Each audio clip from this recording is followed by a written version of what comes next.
السلام علیکم ورحمۃ اللہ وبرکاتہ۔ آج ہم انشاءاللہ اپنے دوسرے روزے کے دن دوسرے خلاصہ قرآن کو دوسرا سپارہ جو ہے یعنی کہ اس کو انشاءاللہ مطالعہ کریں گے۔ اللہ تعالیٰ اس سپارے کا جو آغاز کرتے ہیں نا وہ تحویل قبلہ ہے، قبلے کا بدل جانا۔ دراصل اللہ نے نا پہلے سپارے کے اندر جو ہم نے پہلا سپارہ پڑھا ہے، اللہ نے اس میں بنی اسرائیل کا تذکرہ کیا ہوا ہے، اور بنی اسرائیل کی وہ چیزیں کہ اللہ نے انہیں کیسے مذہبی سیاسی قیادت عطا کی، اللہ نے کیسے رتبے دیے، نعمتیں عطا کی، من سلوہ اتارا، انہوں نے بچڑا بنا لیا موسیٰ کے طور پہاڑ پر جانے کے بعد، اللہ نے پھر موقع دیا انہیں۔ تو اللہ کہتے ہیں میں نے ان پر اتنے انعامات کیے مگر انہوں نے سرکشی اور بغاوت کی، اللہ کے احکامات کو چھوڑ کر نخروں میں رہتے رہے۔ بنی اسرائیل لاڈلی امت تھی، لیکن اللہ نے کہا اس حد تک نہیں، جب تم حد سے گزرے پھر اللہ نے ان سے دینی قیادت کا منصب چھین لیا، اللہ نے ان سے نبوت کو کھینچ لیا، اللہ نے ان سے ہر وہ چیز کھینچ لی، حتیٰ کہ تحویل قبلہ یعنی مسجد اقصیٰ جو ہے یہ مسلمانوں کا بھی قبلہ تھا، عیسائیوں کا، یہودیوں کا۔ نبی پاک صلی اللہ علیہ وسلم قرآن میں جو ان آیات میں آتا ہے نا 163 اور 65 تک، اللہ تعالیٰ نے نا میرے نبی کا چہرہ اٹھنا دیکھا آسمان کی طرف، اور دل میں خواہش ہوگی نبی پاک صلی اللہ علیہ وسلم کی کہ اللہ قبلہ بدل دے، بیت اللہ جہاں حج کرتے ہیں اللہ اسی طرف ہو جائے۔ 16 یا 17 مہینے نبی پاک صلی اللہ علیہ وسلم نے مدینہ آنے کے بعد مسجد اقصیٰ کی طرف منہ کر کے نمازیں پڑھی ہیں۔ پہلے 17 مہینے ہمارے پاس قبلہ وہ مسجد اقصیٰ تھی مسلمانوں کی، عصر کی نماز پڑھ رہے تھے غالباً تو تحویل قبلہ کا حکم ہوا، جبرائیل ہے اللہ کے نبی صلی اللہ علیہ وسلم جگہ بدل کر اپنا منہ جو ہے بیت اللہ کی طرف کر لیں۔ اب اس میں یہ بھی بات سمجھ آتی ہے کہ نماز کے اندر ہمارے لوگ کہتے ہیں نا دین کا حکم آئے تو اگلے ہفتے مان لیں گے، جمعے کے جمعے کبھی کبھار کوئی دین پر چل لیں گے۔ نماز کھڑی ہے، اللہ نے کہا قبلہ بدل لیں، یہ نہیں کہ اگلی نماز میں دیکھیں گے۔ نبی پاک صلی اللہ علیہ وسلم نے اسی وقت اپنا چہرہ بدلا، جگہ بدلی، یعنی آگے مصلی نبی پاک صلی اللہ علیہ وسلم کا، پھر صحابہ، مرد، پھر بچے، پھر عورتیں۔ نبی پاک صلی اللہ علیہ وسلم نے پھرنا شروع کیا، جہاں عورتیں تھیں وہاں پہ نبی پاک صلی اللہ علیہ وسلم پہنچے، اور عورتیں اللہ کے نبی صلی اللہ علیہ وسلم والی جگہ پر مصلی پر سب سے پیچھے، اور چہرہ اللہ نے بدل کر قبلہ بیت اللہ کو بنا دیا۔ اللہ نے یہاں سے یعنی مسجد اقصیٰ سے جب بیت اللہ کی طرف جس کو ابراہیم اور اسماعیل علیہ السلام نے تعمیر کیا تھا، اللہ تعالیٰ نے اس طرف لے جا کر میرے نبی کو نئے دور کا، نئی شریعت کا، نئے قبلے کا اللہ نے آغاز کروایا۔ تو اللہ نے وہاں پر سب سے پہلے توحید کا اعلان کروایا، یعنی توحید کے نعرے بجنے شروع ہو گئے بیت اللہ کی طرف۔ اللہ تعالیٰ نے شرک سے، بتوں سے پاک کر دیا بیت اللہ کو۔ تو یہ اللہ بات کر، اس میں اللہ نے یہ بھی بات کی ہے کہ یہ جو ہر چیز سے زیادہ اللہ سے جن کو محبت کرنی چاہیے تھی نا، جو ہونی چاہیے، یہ اپنے شریکوں سے کرتے ہیں جن کو انہوں نے اللہ کے مقابل بنا لیا۔ یعنی سب سے زیادہ محبت انسان کو اللہ سے ہونی چاہیے، اللہ کے رسول صلی اللہ علیہ وسلم سے ہونی چاہیے۔ عورت مرد جو بیوی ہے یا خاوند بیوی جو آپس میں یعنی رشتہ ہے، جو اللہ نے کہا لباس و ہننا، لباس ہے ایک دوسرے کا، اتنا قریبی رشتہ، جسم کے سب سے قریب لباس ہوتا ہے۔ لیکن اللہ نے کہا کہ بیوی اپنے شوہر سے محبت اللہ سے بڑھ کر نہیں کر سکتی، نبی سے زیادہ نہیں کر سکتی ہے۔ خاوند لڑکی یعنی بیوی جو اللہ نے عطا کی اس سے محبت اللہ رسول سے بڑھ کر نہیں کر سکتی، یہ اللہ نے قرآن کی آیتوں میں کہا ہے۔ تو یہ اللہ تعالیٰ یہاں بات کریں سب سے زیادہ تمہیں محبوب اللہ ہونا چاہیے۔ اور یہ جو شریک بناتے ہیں نا، کنبے، قبیلے اور پتہ نہیں کیا کیا نسب چلتے ہیں، ان کے نسب سے بخشے جائیں گے۔ قرآن میں آتا ہے قیامت کے دن یہ سب مکر جائیں گے، کہیں گے اللہ ہم نے تو ان سے کہا ہی نہیں تھا ہمارے ساتھ چلیں، ہمارا ہی نام لاپتے پھرے، ہمارے ہی پیچھے بھاگتے پھرے، اللہ ہم نے نہیں کہا۔ اللہ تعالیٰ نے فرمایا کہ یہ مکر جائیں گے۔ تو اللہ سے پیار کرتے رہے، من احب للہ وابغض للہ، من اعطى للہ من منع للہ فقد استکمل الایمان۔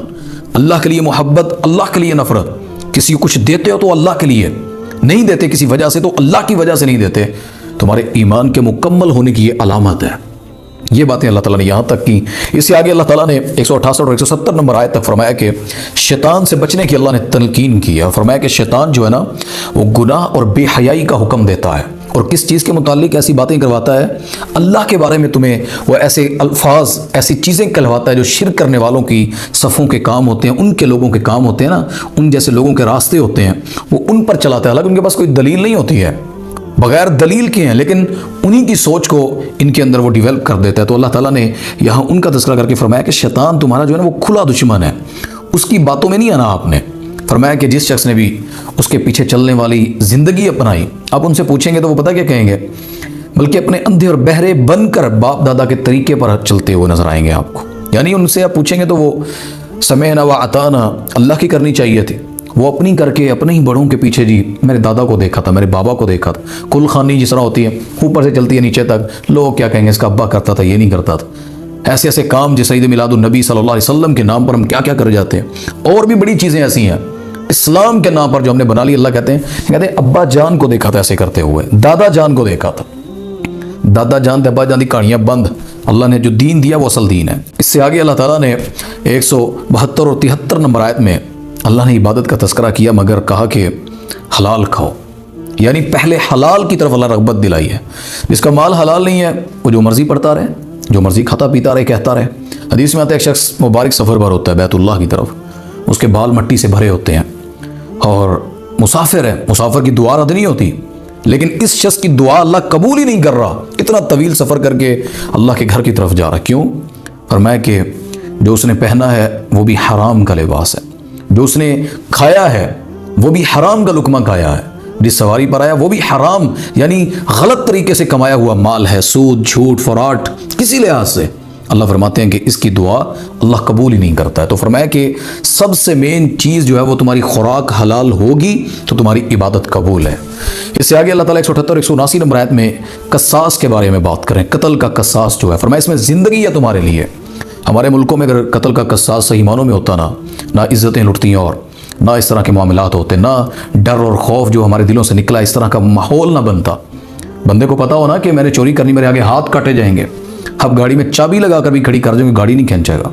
اب اس کو پتہ ہے چوری ہوگی، بک بھی جائے گی، اور کس نے آنا ہے پیچھے۔ اللہ کے قانون کیا تھا کہ نبی پاک صلی اللہ علیہ وسلم کے پاس ایک عورت لائی گئی، فرمایا کس نے چوری کی ہے، معزز قبیلے کی ہے، بڑے خاندان کی ہے۔ سفارش آئی اور کہا چھوڑ دیں اسے۔ اللہ کے نبی صلی اللہ علیہ وسلم، اللہ اکبر، یہ تھا مدینہ کی ریاست، فرمایا کہ اس جگہ پر فاطمہ بنت محمد صلی اللہ علیہ وسلم بھی ہوتی نا، میری بیٹی بھی ہوتی، قطعت یدہا، میں اس کے ہاتھوں کو کاٹ دیتا۔ یہ تھا مدینہ کا نظام اور مدینہ کی ریاست۔ یہ اللہ نے قصاص کی بات کی ہے ان آیتوں میں۔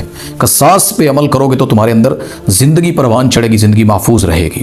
اس سے آگے اللہ تعالیٰ 180 اور 182 نمبر آیت تک فرماتے ہیں کہ بندے کے پاس مال ہو تو اس کے متعلق وصیت کر دینی چاہیے۔ حدیث میں آتا ہے کہ وصیت جو ہے نا، ایک رات بھی ایسی نہ گزرے، اللہ کہتے ہیں فرمایا کہ تمہارے تکیے سرہانے کے نیچے تمہاری وصیت نہ پڑی ہو، ایک رات بھی نہ ایسی گزرے۔ ہم ایسے کتنے لوگ، ہم سب سستیاں کرتے ہیں۔ وصیت کے بڑے فائدے ہیں، انسان اچانک مر جائے، آپ نے کیا کہنا تھا بہن بھائی کو، کس کا قرضہ دینا تھا، آپ کے اوپر کون سی ذمہ داریاں تھیں، کس کو کیا کہنا چاہتے ہو، لکھ کر رکھو اپنی زندگی میں۔ بس وراثت کے متعلق، ہاں وراثت کے بارے میں جو حدیث آتی ہے نا، تو آپ یہ نہیں کر سکتے کہ آپ اس کے اندر وصیت کر دیں، یعنی وارثوں کے متعلق لکھ دیں میری بیٹی کو یہ دے دینا، فلاں کو یہ، وہ تقسیم ہو گیا۔ ایک تہائی حصہ جو اللہ نے اجازت دی اس کی صرف وصیت کر سکتے ہیں، لیکن اپنے کل مال کی آدھے مال جس طرح ہو سکتا ہے کہ آپ نے کچھ کرنا ہے، بنانا ہے، قرض دینا ہے، تو اس کی وصیت لکھ کر رکھیں، اللہ فرماتے ہیں۔ اور جو لکھی جاتی ہے اسے تبدیل نہیں کرنا، اللہ فرماتے ہیں وہ کبیرہ گناہ ہے۔ صرف خلاف شریعت جو وصیت ہوتی ہے جس میں شرک یا اور کوئی ایسا معاملہ کوئی لکھ دیا ہے، کسی نے باپ ہے، بھائی ہے، تو اس کے بارے میں آتا ہے کہ آپ اس کی تبدیل کر سکتے ہیں، اصلاح کی جا سکتی ہے اس کی۔ تو اس سے آگے اللہ تعالیٰ نے پھر 183 اور 187 نمبر آیت جو ہے سورۃ البقرہ کی، اس میں پھر اللہ نے وہ بات کی، یا ایھا الذین آمنوا کتب علیکم الصیام کما کتب علی الذین من قبلکم لعلکم تتقون۔ روزوں کے متعلق اللہ بات کر رہے ہیں، ان کی فرضیت کے بارے میں، اور ساتھ فرمایا کہ روزے جو ہیں یہ ایمان والوں پہ فرض ہیں جس طرح پہلے اللہ نے فرض کیے تھے۔ تو یہ آج کی بات نہیں ہے، یہ پہلی قوموں میں بھی اللہ نے روزوں کو رکھا تھا، پہلی امتوں میں۔ تو اس سے آگے اللہ فرماتے ہیں بیمار اور مسافر وہ بعد میں روزہ رکھ سکتے ہیں۔ اس آیت میں اللہ جو سمجھا رہے ہیں نا، یعنی مسافر کو اللہ نے رخصت دی ہے۔ ہمارے بڑے لوگ ایسے ہیں، کہتے ہیں سفر آج کل تو بڑے آسان ہے، گاڑیاں اچھی ہیں، جہاز اچھے ہیں، وہ روزہ نہیں چھوڑتے، سفر میں نماز قصر نہیں پڑھتے۔ حالانکہ اللہ قصر پر عمل کرنے کو پسند کرتا ہے، یعنی رخصت پر عمل کرنا اللہ کو زیادہ پسند ہے۔ اللہ نے آپ کا سفر لکھ دیا، وہ جتنا مرضی آسان ہے، اللہ کا انعام ہے، لیکن آپ مسافر ہیں، آپ مریض ہیں، بیمار ہیں، تو آپ بیمار ہیں، یعنی رکھ لوں گا، گزارا کر لوں گا، نکال لوں گا ٹائم۔ اپنی جانوں پر ظلم نہ کریں، اللہ آپ کی رخصت دے کر آپ کو موقع دے رہا ہے، تو اللہ نے جو کہا ہے اس پر عمل کرنا چاہیے۔ تو فرمایا کہ جو بیمار ہے، مسافر ہے، وہ بعد میں روزہ رکھ سکتا ہے۔ اس سے آگے فرمایا کہ جو ابدی اور ایسا بیمار ہے جس کا کوئی علاج ممکن نہیں، تو فرمایا کہ وہ استطاعت نہیں رکھتا روزے رکھنے کی، تو وہ ہر روزے کے بدلے ایک مسکین کو کھانا کھلا دے، یعنی کہ فدیہ دینا۔ ہم کہتے ہیں میرے روزے تو رکھ لے، میرے روزے رکھوانے کسی کو، کیسے رکھوا سکتے ہیں آپ کسی کو اپنے روزے؟ کوئی کسی کا روزہ کیسے رکھ سکتا ہے؟ کوئی کسی کی نماز پڑھ سکتا ہے؟ آپ کسی کو 10,000 روپے دیں، میری مہینے کی نمازاں پڑھ دیں، کوئی کسی کی نماز نہیں پڑھ سکتا، روزہ کیسے رکھ سکتا ہے؟ جس کو آپ رکھوا رہے ہیں اس نے اپنے روزے کب رکھنے ہیں جو اس پر فرض ہے؟ تو بات سمجھے یہاں پر، روزے کا فدیہ جہاں ضرورت ہے کسی شخص کو، وہ چاہے وہ بھی نہیں رکھتا جس کو آپ فدیہ دے رہے ہیں، وہ اور بیمار ہے لیکن غریب ہے، اس کو ضرورت ہے، آپ اسے فدیہ دے سکتے ہیں، آپ کے روزے کا حق ادا ہو جائے گا۔ تو اس سے آگے اللہ نے پھر کہا کہ رمضان کی راتوں میں کھانے پینے اور جمع کی اجازت، یعنی رمضان کی راتوں میں جتنا کھائیں مغرب سے لے کر فجر تک، تو یہ انعام ہے اللہ کا۔ ورنہ پہلے تو مغرب اور عشاء کے درمیان کھانے کا ٹائم ہوتا، اذان ہوتی تو پھر روزہ بند۔ وہ ایک صحابی گھر رہے اور نیند آ گئی، لیٹ گئے، بیوی نے بھی نہ جگایا، اگلا وقت شروع ہو گیا، پریشان ہو گیا، اٹھے تو روزہ بند تھا۔ بیوی کو جس طرح غصے سے بات کی، اللہ نے قرآن اتار دیا، میرے نبی صلی اللہ علیہ وسلم آپ کی امت فجر تک، طلوع فجر تک وہ سفیدی اور وہ جو سیاہ دھاگا جو ہے، سفید اور سیاہ دھاگا یعنی دن کا ٹوٹنا، رات سے الگ ہونا، تب تک کے لیے کھاتے رہیں، اللہ نے اجازت دی ہوئی ہے، سحری کا جو ٹائم ہے ہمارا۔ تو اس سے آگے پھر اللہ تعالیٰ 195 نمبر آیت میں فرماتے ہیں کہ اللہ کے راستے میں مال خرچ کرو ورنہ تباہ و برباد ہو جاؤ گے۔ ہمارے لوگ ہیں دنیا میں خرچ کرتے وقت تعلق پہ کرتے ہیں، جہاں پر فائدہ ہو، بلے بلے ہو، نظر آ رہا ہو، یہ ٹک ٹاک پر، یوٹیوب پر اور فیس بک پر اور بڑی جگہوں پر سٹیٹس لگا لگا کر نیکی کر سکتے ہیں آپ۔ ہم میں سے بڑے ایسے ادارے ہیں، چیزیں ہیں، کرنی پڑتی ہیں رغبت دلانے کے لیے، لیکن یار اس حد تک کہ ہر چیز کا سٹیٹس لگانا، خرچ کیا کریں اللہ کے راستے میں اور اتنا کیا کریں۔ اللہ اکبر، ہم کیا کرتے ہیں؟ صحابہ تو پوچھا جاتا تو کہتے ہیں میں سارا گھر لے کر آ گیا ہوں، آدھا گھر لے آیا ہوں۔ عبد الرحمن بن عوف رضی اللہ تعالیٰ عنہ غزوہ تبوک پر مال مانگا نبی پاک صلی اللہ علیہ وسلم نے، گٹھڑی اٹھا کر ایک بڑا توڑا اٹھا کر لا رہے تھے۔ بیت المال والے نے کہا کتنا مال ہے؟ حضرت عبد الرحمن بن عوف رضی اللہ عنہ پتہ کیا فرماتے ہیں؟ اللہ اکبر، کہتے ہیں جب میں مدینہ آیا تھا میں کچھ نہیں تھا، مجھے میرے رب نے اتنا مال دیا، اس نے کبھی گنا ہی نہیں دیتے ہوئے، میں گن ہی نہیں پاتا۔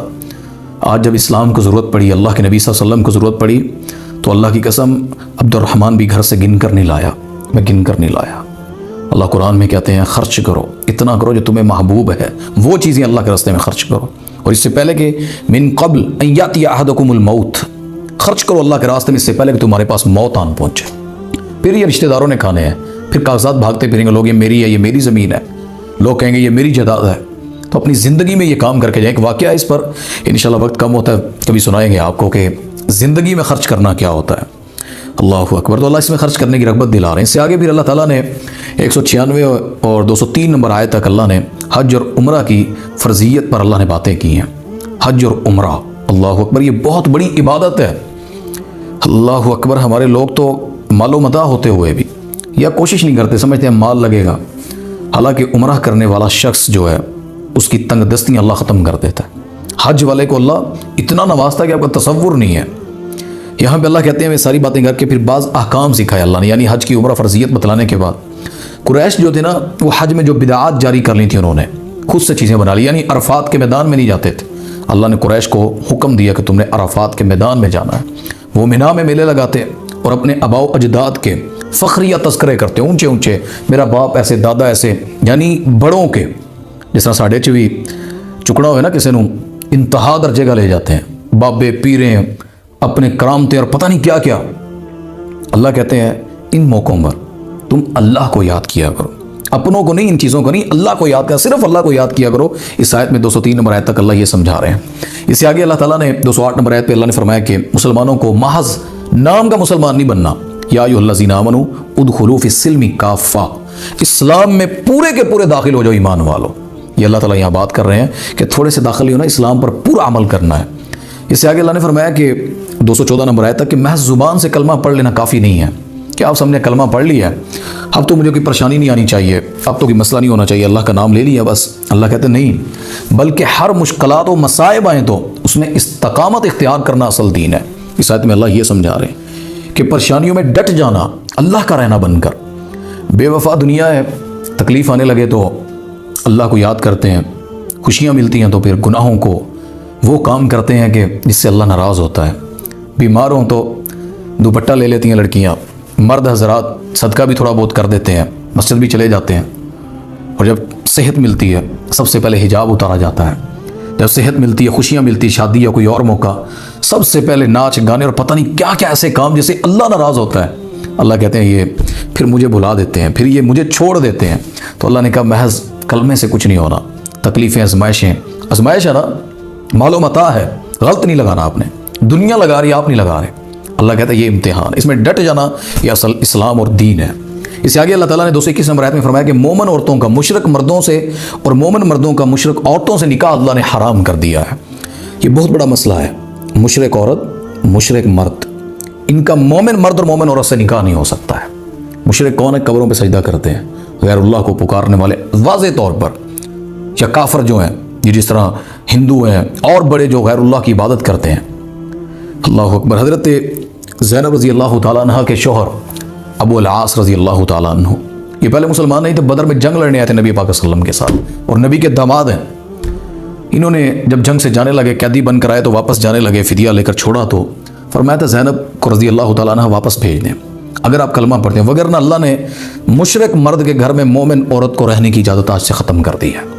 تو یہ جو اللہ نے باتیں کی ہیں اس کے اندر، نکاح کے اندر کوشش کریں ایمان والا ڈھونڈیں، غیرت والا ڈھونڈیں، جو آپ کی عزت کا دفاع کر سکے، کچھ نہ ہو احترام دے سکے، آپ کو ذلیل نہ کرتا بھی رہے، اس میں ایمان والا سب سے پہلے چنیں گے نا تو یہ ساری شرطیں باقی، وہ کھلائے گا بھی، پلائے گا بھی، تحفظ بھی دے گا، سب سے بڑی بات ہے زندگی بور نہیں ہونے دے گا۔ اگر گھروں میں تماشے لگ جاتے ہیں جہاں دین نہ ہو، دین اسلام میں خوشی ہے، کبھی رمضان کی، کبھی عیدوں کی، کبھی آپس میں وہ مزاح جو نبی پاک صلی اللہ علیہ وسلم نے سکھایا، اسلام نے سکھایا، تو اس میں اللہ تعالیٰ یہ بات کرے۔ اس سے آگے اللہ تعالیٰ نے آئلی زندگی یعنی 222 اور 223 نمبر آیت جو ہے، گھریلو زندگی کے اللہ نے احکام بتلائے ہیں، مثلاً کہ حیض کی حالت میں بیویوں سے جنسی تعلق قائم کرنا اللہ نے حرام کر دیا، یعنی ڈیٹس اور پیریڈس کے دن میں آپ نے بیویوں کے قریب نہیں جانا، تو اس کی طرح اللہ نے عائلی زندگی کے معاملات اس میں بیان کیے۔ اس سے آگے اللہ تعالیٰ 224 اور 25 نمبر آیت میں بیویوں پر جو ظلم جاری کرتے ہیں نا، قسم اٹھا کر، یعنی میں قسم اٹھاتا ہوں تیرے قریب نہیں آؤں گا، یا اسے قسم اٹھا کر علیحدہ کر دیا کسی بات پر، تو اللہ کہتے ہیں کہ اس طرح کا ظلم نہ کیا کرو۔ جو اس طرح قسم اٹھا لیتا ہے نا، یا مطلب کوئی ایک تو زہار ہوتا ہے، یعنی کہہ دینا تم مجھ پر میری ماں کی طرح ہے، میری بہن کی طرح ہے۔ حضرت خولہ کے ساتھ ایسا ہوا تھا، آدھی رات کا وقت ہے، نبی پاک صلی اللہ علیہ وسلم کا دروازہ کھٹکھٹایا گیا، پوچھا کون ہے؟ فرمایا یا رسول اللہ خولہ ہے، ساری دنیا آرام کر رہی، میری دنیا اجڑ گئی۔ نبی پاک صلی اللہ علیہ وسلم فرمایا کہ کیا ہو گیا؟ کہتی میرے شوہر نے مجھے یہ کہا کہ تو مجھ پر میرے انتی علیہ کظہر امی، تو مجھ پر میری ماں کی طرح ہے۔ تو اللہ علیہ وسلم کو بتائیں یہ تو عرب میں زہار ہے، نہ بیوی کو اس کا مطلب یہ تو نہ بیوی چھوڑتے تھے نہ خرچہ دیتے تھے، میرے بچیاں چھوٹے چھوٹے، یا رسول اللہ میں کہاں جاؤں گی؟ باپ کو دیتی ہوں تو وہ زندگی تباہ ہو جائے گی ان کی، خود کیسے پالوں گی؟ کوئی مسئلہ کوئی حکم بتلائیں، آپ کا کلمہ پڑھا ہے، آپ سے دین سیکھا ہے، ساڑھے جیسا مفتی ہوئے نا فٹافٹ ہر چیز کا فتویٰ کوشش کیا کریں، نہیں مسئلہ پتہ بتلا دیں گے، نہیں علم۔ نبی پاک صلی اللہ علیہ وسلم نے فرمایا کہ خولہ ابھی اس کے بارے میں کوئی آیت نہیں اتری، کوئی حکم نہیں آیا، دین نہیں آیا تھا ابھی۔ اللہ اکبر، وہ پلٹی اور ٹھیک ہے نہ بتلائیں، اللہ کی طرف اس نے پھر وہ کال ملائی، وہ رابطہ شروع کیا، ایسی دعا مانگی کہ سیدہ عائشہ رضی اللہ تعالیٰ فرماتی ہیں کہ مجھے نہیں پتا وہ کیا مانگ رہی تھی، کیا کہہ رہی تھی، لیکن اس نے اللہ کے ساتھ ایسا کنیکشن جوڑا، میرے نبی کے ماتھے پر پسینہ آنا شروع ہو گیا۔ اسی وقت قرآن اترا، اللہ نے کہا قد سمع اللہ قول التی تجادلک فی زوجہا، یقیناً تیرے رب نے اس کی پکار کو سن لیا جو اپنے خاوند کے بارے میں آپ سے جھگڑا کر رہی تھی کہ مجھے مسئلہ بتلائیں۔ تو بی بی خولہ نے جب یہ بات سنی تو زہار اللہ نے پھر کہا کہ اس سے کوئی کسی پر ماں جیسی، بیٹی جیسی، بیوی جیسی نہیں بنتی، یعنی کہ بہن جیسی وہ نہیں بنتی۔ تو زہار کا اللہ نے پھر وہ کفارہ رکھا تھا کہ آپ 60 مسکینوں کو کھانا کھلائیں، ایک گردن آزاد کر دیں، یا 2 ماہ کے روزے رکھیں۔ تو یہ چیزیں اللہ تعالیٰ نے اس میں بیان کی ہیں۔ تو اس سے آگے اللہ تعالیٰ فرماتے ہیں کہ 4 ماہ کی مہلت بھی اللہ نے اس میں کہی ہے، یعنی کوئی شخص اگر بیوی سے علیحدہ رہنے کی قسم اٹھا لے تو 4 مہینے تک ٹائم ہے، ورنہ پھر وہ سلسلہ ختم کر دیا جائے گا۔ اس سے آگے اللہ تعالیٰ نے 228 نمبر آیت میں متعلقہ عورت کی عدت بیان کی ہے، یعنی طلاق کسی کو ہوئی ہے تو وہ 3 ماہ ہے، یہاں سے 3 ماہ جو طلاق کی مدت ہے نا، یہ 3 طلاقیں ہی ہیں، طلاق اکٹھی دے کر 3 مہینے نہیں گزارنے، وہ الگ ہے، ایک طلاق دیں 3 ماہ گزرے تو رشتہ ختم ہو جاتا ہے، لیکن 3 ماہ جو مدت ہے نا طلاق کی، یہ اصل میں حیض جو اس کے یعنی ڈیٹ آنے ہوتی ہیں ان کو اللہ نے جو بیان کیا متعلقہ عورت کی، وہ فرمایا کہ یہ اس کی عدت ہے۔ اس کے اندر فرمایا کہ اگر وہ حاملہ ہو تو وضع حمل اس وقت تک جب تک حمل واضح نہ ہو جائے، فرمایا اس کی یہی مدت ہے، اور جب اگر کوئی ایسا ہو جائے تو فرمایا کہ اس دوران میں مرد کو رجوع کرنے کا اختیار ہوتا ہے، وہ 3 ماہ ہو یا یہ مسئلہ جو وضع حمل تک، تو اس کے اندر وہ رجوع کر سکتا ہے۔ تو یہاں پہ جو لوگ کہتے ہیں طلاق ہو گئی ہے، 3 طلاقیں دی تھی لہذا ختم، تو جا کر 228 نمبر سورۃ البقرہ کی پڑھ لیں، اللہ اس میں کیا کہہ رہے ہیں۔ اس سے آگے اللہ نے کہا کہ پہلی اور دوسری طلاق کے بعد رجوع ہو سکتا ہے، پہلی اور دوسری طلاق کے بعد۔ مجھے بتائیں پہلی طلاق کے بعد رجوع، جب دے ہی 3 اکٹھی رہے ہیں تو دوسری میں لیٹ کا یہ گیپ اللہ نے کیوں بیان کر دیا؟ گیپ یہی ہے، ایک طلاق 1 مہینے، دوسری طلاق دوسرے مہینے ہوگی، اللہ اس میں یہ بات کر رہے ہیں۔ اور تیسری طلاق کے بعد اللہ کہتے ہیں رجوع کا اختیار ختم ہو جاتا ہے، اس کے بعد آپ نہیں کر سکتے ہیں۔ پھر اس میں فرمایا کہ اگر 3 طلاقیں ہو گئی ہیں پوری 3 ماہ کی، عورت کہیں اور شادی کرتی ہے، وہ خاوند مر جاتا ہے حادثاتی موت، یا بیوی کی نہیں بن پائی وہاں پر، اس نے خلا لے لیا یا شوہر نے طلاق دے دی اسے، وہ پھر دوبارہ اگر اس جگہ پر اس کا سبب بنے تو پہلے شوہر کے پاس آ سکتی ہے، حلالہ کر کے نہیں۔ ہمارے لوگ اس قید کو لے کر حلالے کو جائز سمجھتے ہیں، یعنی کہ وہ کہتے ہیں کہ کسی غیر سے